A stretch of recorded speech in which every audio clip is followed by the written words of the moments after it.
Hi everyone, this is Mrs. Caveney, and we have another nonfiction story that we're going to listen to today. And it's more about weather, but today we're going to be learning about floods. So if you look at the cover right here, can you tell what a flood is?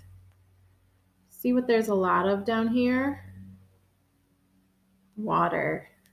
So we're going to learn about floods and what happens to the earth when there's a flood and maybe why floods happen. Ooh, look at that picture. Floods. Floods aren't always the greatest type of weather to have. Here's our table of contents.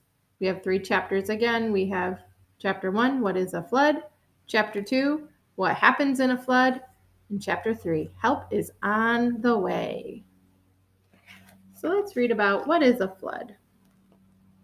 I'll show you the pictures first. Oh, look at all that water. Water, water everywhere. It is a flood. Floods happen when water flows over land that is usually dry. Different things cause floods. Sometimes a big storm pushes huge ocean waves onto land. So this picture is showing a coastal flood. So you can see there's a little beach there, and the water is rising up to where it doesn't normally go. Sometimes a lot of rain makes a river or lake overflow. This is what causes most of the floods in America. So you look right here, this is a river flood. So the river has gotten too full, which has made the water go up higher than it normally should. Sometimes a levee breaks. A levee is a wall built along a river to keep it from overflowing. When one gives way, water spills onto land. Here's a little caption. It says, Hurricane Katrina hit New Orleans, Louisiana in 2005. Heavy rain made the levee break here. So when that breaks, the water overflows, which isn't usually a good thing. We're going to hear about those. What happens in a flood? Floods cause many problems. They wash away trees, plants, and farm crops. Floods fill buildings and homes with lots of water. So here we go. This is a flooded farm, and floods can damage food, furniture, and clothes.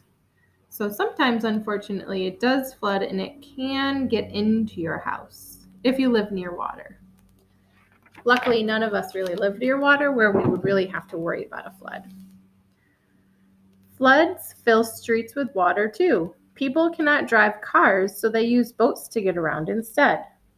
These police officers do their job by boat. When people know a flood is coming, they get ready. They fix their houses to try and keep the water out. Then they leave the area. Floods are not safe. So here this family is getting ready. It says these sandbags will help keep this home stay dry. Chapter 3, help is on the way. After a big flood, people around the country are ready to help. They send food, water, and clothes to families who live in the area. It says these helpers unload boxes of food. These 2 boys rescue a cat. People help animals too. They look for pets that are lost or left behind. Then they rescue them. So if on accident when you're in a flood, your pet gets lost, some people will help you. There is much to do after a flood. There is mud to wash away. There are buildings to fix. There are roads and levees to repair. This picture is mud is cleaned off and homes are fixed. Cleaning up after a flood can be hard, but when people work together, they get the job done. Here they are. Roads are repaired and levees are rebuilt. So that was our story about floods. Hopefully you enjoyed learning about them. They're not always the best, but luckily we live in an area where we don't really have to worry about floods, but you can think about them the next time you see a lot of rain. Thanks for listening.